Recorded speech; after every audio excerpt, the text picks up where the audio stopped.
नसरापूर प्रकरणात दोषी असलेल्या आरोपी भीमराव कांबळे याला न्यायालयानं फाशीची शिक्षा सुनावली। या शिक्षेचं सोलापुरात स्वागत करण्यात आलं। चौपाड येथील विठ्ठल मंदिराजवळ वटपूजेसाठी आलेल्या महिला भगिनींनी यापुढे महिलांकडे वाकड्या नजरेनं पाहणाऱ्या लोकांवर अन्याय करणाऱ्यांना तसंच कडक शासन करावं अशी अपेक्षा व्यक्त केली। यावेळी आरोपीच्या विरोधात घोषणाबाजी करण्यात आली। या भागातील नगरसेवक अमोल शिंदे, सात्विक बडवे याचबरोबर या भागातील नागरिक यावेळी उपस्थित होते। ही शिक्षा त्वरित अंमलात आणावी अशी मागणी यावेळी नगरसेवकांनी केली।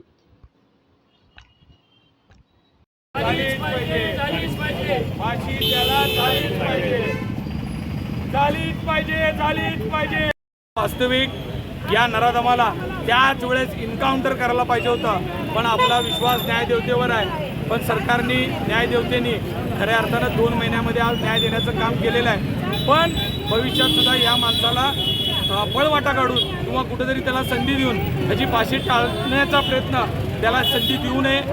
2 महिन्याच्या आत जशी शिक्षा झाली आहे तशी येणाऱ्या महिनाभरामध्ये त्याला खऱ्या अर्थानं प्रॅक्टिकली फाशीवर चढलं पाहिजे। आणि हे नुसतं नरसापूरच्याच प्रकरणात नाही तर या महाराष्ट्रात जिथं जिथं अशा चिमुकलीवर महिलांवर अमानुष पद्धतीचा अत्याचार होईल तिथं फास्टॅग कोर्टामध्ये 90 दिवसाच्या आत सरकारने तसं धोरण तयार करावं, तसा नियम करून विधानसभामध्ये, आणि ह्याच्या भविष्यात सुद्धा अशा गोष्टी होणार नाही त्याची काळजी घेतली पाहिजे। नसरापूर येथील हत्या आणि बलात्कार प्रकरणी आरोपीला जे आज निकाल मिळालेला तिला आहे त्याबद्दल आम्ही खरं आभारी आहोत। सोलापूरच्या चिमुकलीला न्याय मिळालेला आहे, पण प्रत्यक्ष त्याची जोपर्यंत अंमलबजावणी होत नाही तोपर्यंत आम्हाला समाधान मिळणार नाही। खरं तर आम्ही फडणवीस सरकार असो, न्यायदेवता असो, त्यांच्या सर्वांच्या आम्ही ऋणी आहोत।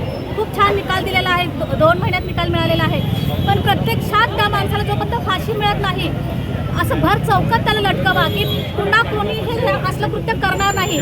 प्रत्येकाच्या मनात ते कृत्य करणं अगोदरचं घटना आठवेल अशा प्रकारची त्याला फाशी द्या।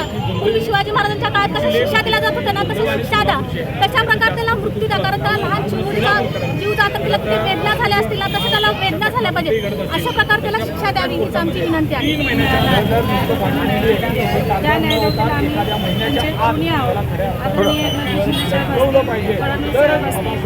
व सर्व नेतेमंडळी असतील तर आज सोलापूरच्या लेकीला न्याय मिळाला आहे। असंच कृत्य करणाऱ्या प्रत्येक एका नराधमाला अशी शिक्षा भर रस्त्यात जर तुम्ही दिली तर असं कृत्य कधीही घडणार नाही भविष्यात असं आम्हाला वाटतंय।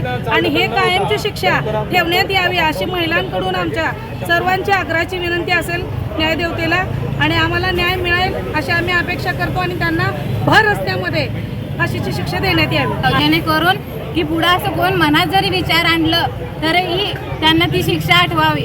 आणि कुठल्याही स्त्रीकडे बघताना असं आठवावं त्यांना, अशी फाशीची शिक्षापेक्षा जास्त कठोर शिक्षा द्यायला।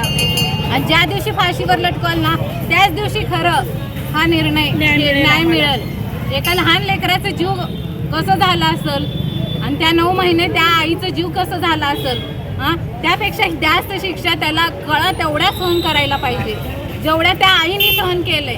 त्या आईचा जीव कसं होत असेल आता खरं न्याय आपल्याला वाटते, पण त्या आईचा जीव त्या लहान बाळ मिळेल का तिला परत? खरं न्याय मिळेल का तिला? तिचं लहान बाळ मिळेल का परत? तिने किती सहन केलंय, किती काळ सहन करून ते लेकरू जन्मायला घातले। ह्या फाशीची शिक्षापेक्षा जास्त कठोर कुठली तरी शिक्षा बघायला पाहिजे असं आम्हाला वाटतंय। ही फाशीची शिक्षापेक्षा कुठली तरी लहान बालिकेवर अत्याचार करणाऱ्या नराधमाला फाशीची शिक्षा घोषित केलेली आहे, त्याची अंमलबजावणी त्वरित झालीच पाहिजे। फाशीची अंमलबजावणी, नराधमाला फाशीची शिक्षा झालीच पाहिजे। महिलांवर अत्याचार करणाऱ्या अशा नराधमांना